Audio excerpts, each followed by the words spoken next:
A person with capacity beyond a normal human. What do we call it?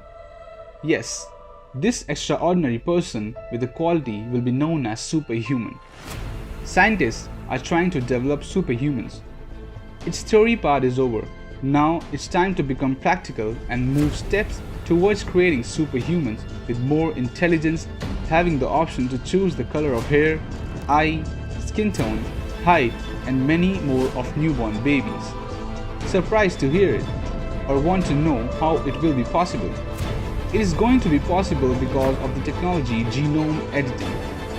The next generation will be with lots of superhumans. These superhumans will have extraordinary intelligence. As a result, new innovation will be introduced rapidly. To know more about this interesting topic, see the next part and feel the next generation's world.